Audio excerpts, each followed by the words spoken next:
Welcome back to the course on School Organization, Administration and Management.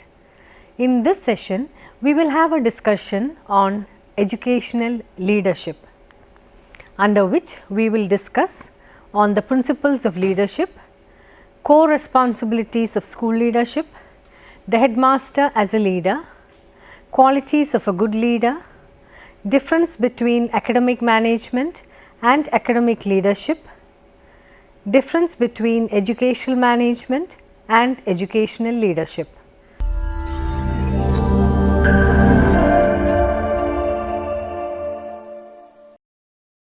School leadership has become a priority in education policies agendas internationally. It plays a key role in improving school outcomes by influencing the motivations and capacities of teachers as well as the school climate and environment. Effective school leadership is essential to improve the efficiency and equity of schooling. 10 years ago, school leadership was noticeably absent from most major school reform agendas, and even the people who saw leadership as important to turning around failing schools expressed uncertainty about how to proceed. Today, improving school leadership ranks high on the list of priorities for school reform. A particularly noteworthy finding is the empirical link between school leadership and improved student achievement. Leadership focuses with great clarity on what is essential, what needs to be done, and how to get it done. Leaders are responsible for establishing a school-wide vision of commitment to high standards and the success of all students. An institution is bound to fail in case it does not have an efficient, resourceful, and professionally sound leader. Leadership is a must at each level of hierarchy for effective and purposeful management. As regards a principal, he or she is the leader, the hub of the school management. A lot of power vests in him or her, and power brings responsibilities. In order to run the institution well and realize the set goals as compared to his or her subordinates, needs to be essentially better qualified, well versed in subject, better conversant in up-to-date methodology of teaching, and better updated on the developments in the field of administration. He or she should also be proficient in human relationship. For development and successful achievement of these qualities, one is required to attend rigorous training sessions. Continuous professional development enables them on a regular basis to negotiate the emerging issues and deal with the challenges in day-to-day managerial or leadership activities.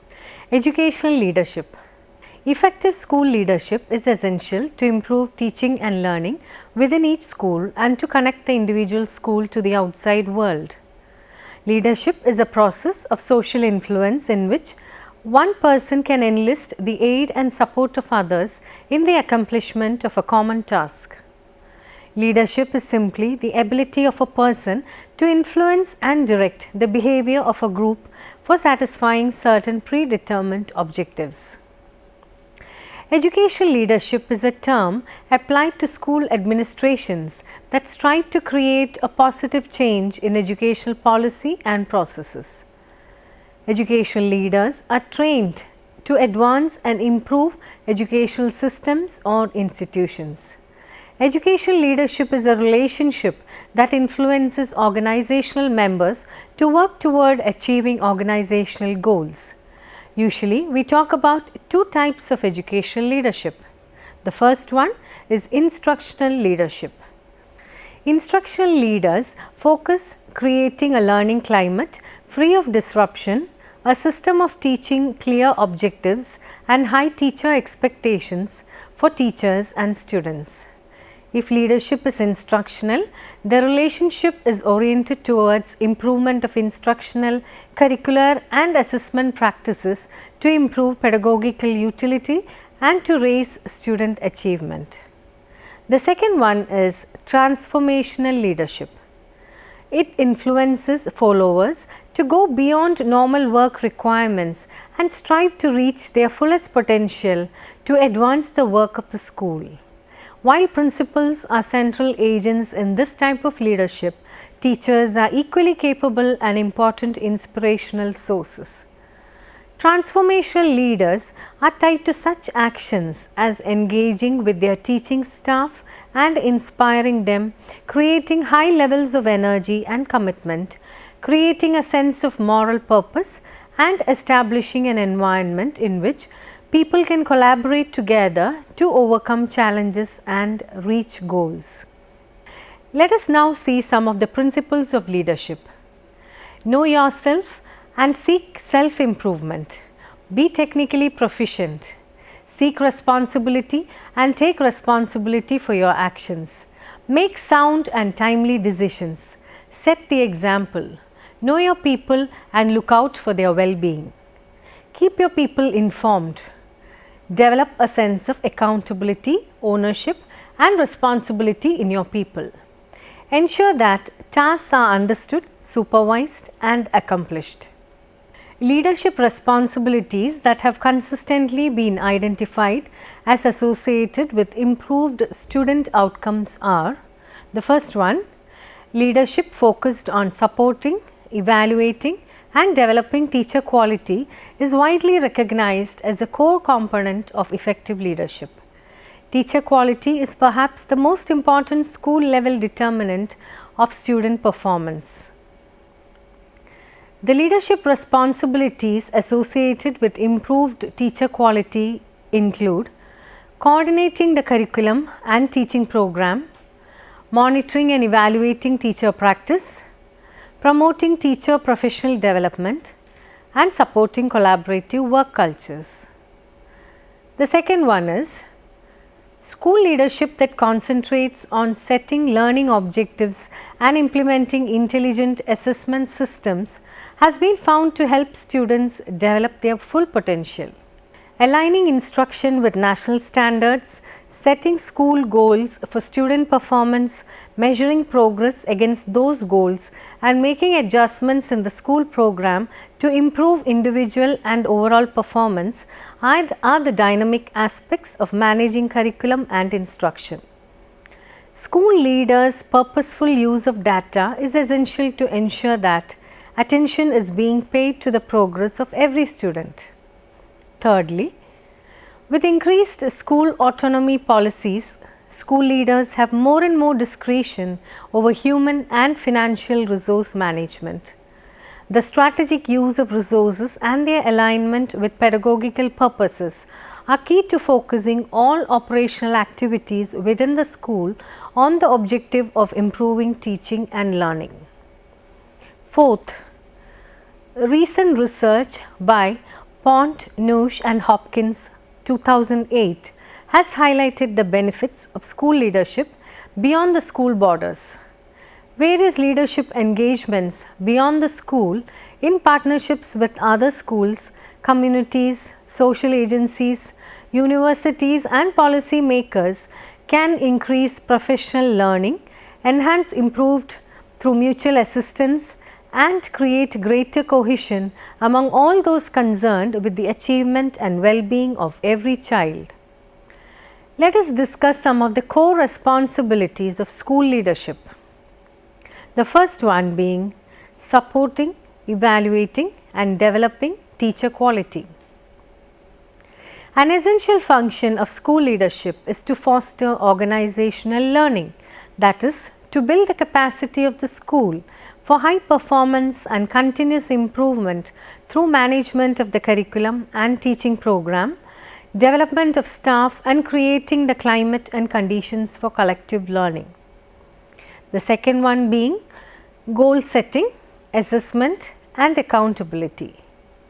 School leadership focused on goal setting, assessment and evaluation can positively influence teacher and student performance. Aligning instruction with external standards, setting school goals for student performance, measuring progress against those goals and making adjustments in the school program to improve performance are the dynamic aspects of managing curriculum and instruction.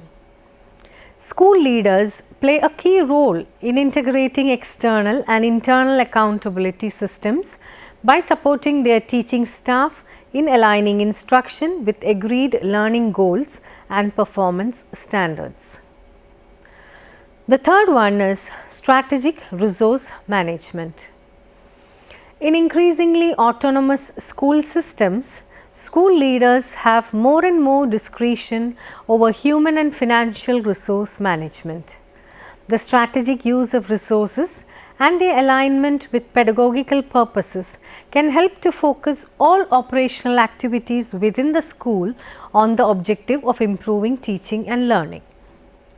The fourth one is leadership beyond the school borders. Yet another role that has grown in recent times to add to the repertoire of tasks to be handled by school leaders is that of collaborating with other schools or communities around them. Schools and their leaders are strengthening collaboration, forming networks, sharing resources or working together. Moreover, school leaders are becoming more broadly engaged in activities beyond their schools, reaching out to their immediate environment and articulating connections between the school and the outside world. Leadership capabilities. Authentic education leaders require a number of leadership capabilities to deal with the tension-filled environment of contemporary schools. The capabilities that we are discussing here are adapted from the work of Duignan and Burford 2002. The capabilities are categorized into personal, relational, professional and organizational to give coherence and emphasis to clusters of different capabilities. A capability constitutes an integration of knowledge, skills and personal qualities used effectively and appropriately in response to varied familiar and unfamiliar circumstances. Let us discuss the first one. Personal capabilities. Is self-aware and reflective, projects a sense of self-efficacy and personal identity, uses intuition as well as logic and reason, projects confidence and optimism, exemplifies honor, honesty and integrity, is ethically literate and morally courageous, displays imagination and vision, integrates work and personal life. The second one is relational capabilities. Is relationally adept, is emotionally mature, communicates with influence, is authentically present, displays a trusting disposition, cultivates collaborative working environments, engages in positive politics and nurtures a leadership capabilities in others. The third is professional capabilities. Is contextually aware and responsive, displays curriculum and pedagogical know-how, focuses on educational outcomes and accountability, engages in and supports professional learning, demonstrates professional commitment. The fourth one being organizational capabilities. Engages in strategic thinking, enhances organizational capacity to respond to contemporary challenges and future expectations, builds a collective and collaborative culture that focuses energies and talents on achieving high quality performance and outcomes, constructs creative designs for the use of people, time, space and technologies, models cultural sensitivity, demonstrates managerial aptitude and proficiency. The headmaster. The headmaster as an educational leader holds a key position in the school. As an important component of the school administration, he has two important responsibilities: the administration of the school and supervision of the personnel involved in teaching learning situation. Everything in the school, the plant, the staff the curriculum, methods and techniques of teaching, co-curricular activities, etc. is organized by him. The efficiency of the school depends on the ability and skill, personality and professional competence of the headmaster. He or she may be described as a sun around which the educational planets revolve. The character of the school reflects and proclaims the professional character of the headmaster. He or she is the organizer, leader, governor, business director, coordinator, superintendent, example, teacher, guide, philosopher and friend. Responsibilities of the headmaster have increased due to the expansion of scientific knowledge and the demands of the parents for quality education. Sizes of schools have been increased, leading to the problem of management. Also, students today are a less homogeneous group with respect to interest, outlook of life and home training. As a result, problems of curricula, courses of study, methods of teaching and management have grown. Headmaster or principal as a leader. School leadership is one of the challenging professions. Headmaster is the person who should play the roles as a leader and manager in the school. Leadership plays the key reins of an organization in bringing success in managing the organization. A leader must have credibility in the organization of uniting to help each other, work together and to ensure continuity and structure of the existing system. They should be able to move their subordinates to go hand in hand and face the current host of problems plaguing the system of education. Headmaster is a person who brings the school towards achievement through his or her skill, dedication and character. A headmaster should have the mission and vision to make the school an outstanding learning organization. He or she is the person who should strive to develop students holistically with a wide range of skills, ability and willingness to face challenges. Leaders determine the degree of influence, effectiveness of the school's plan, decision and action strategies. A leader's actions not only affect the organization under his or her leadership, but also in terms of job satisfaction of the staff. A great headmaster is a person who effectively implements the trust and responsibility by providing a solid foundation and conducive environment in order to live up the excellent learning culture. As a functionary, hundreds and thousands of eyes watch him or her, judge him or her and measure and are eager to follow their noble examples. Unless they have a perceiving eye, an understanding heart and all adjusting mental poise, they are bound to fall in their duties. The headmaster should be firm in all their dealings, resolute in convictions and decisions and relentless in their execution. They perform 5 key practices well: shaping a vision of academic success for all students, creating a climate hospitable to education, cultivating leadership in others, improving instruction, managing people, data and processes to foster school improvement. All the activities in an educational institution should get properly directed by the headmaster. As an efficient leader, he or she should provide active leadership to certain activities. The first one, leader of academic activities. Since they are the supreme authority responsible for successful implementation of all the academic activities in school, it is their duty to initiate or give direction for proper planning of academic activities and co-curricular activities. Second, leader of administrative duties. Like academic activities, administration of the school is to be properly managed and supervised by the headmaster. They have to ensure that different administrative tasks are distributed effectively among their subordinates. Third, discipline. It is a prime duty of the headmaster as a leader to maintain discipline in schools.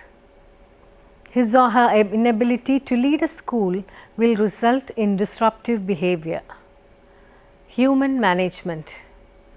As an effective leader, the headmaster should be able to manage human resources effectively. Next is the financial management.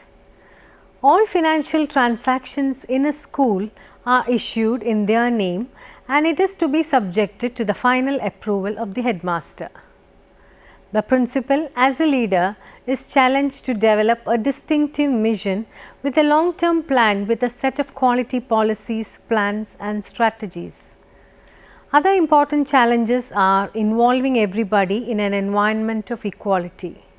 Leaders in total quality management organizations should have a vision of total quality for his or her institution, have a clear commitment to the quality improvement process, communicate the quality message, ensure that the students' needs are at the center of the institution's policies and practices, lead staff development, be careful not to blame others when problems arise without looking at the evidence.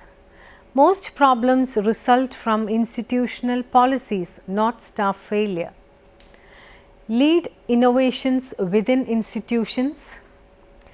Ensure that organizational structures clearly define responsibilities and provide the maximum delegation compatible with accountability. Be committed to removal of artificial barriers, whether organizational or cultural. Build effective teams and develop appropriate mechanisms for monitoring and evaluating success. A number of studies have been made of leadership and the relationship of leadership to the group.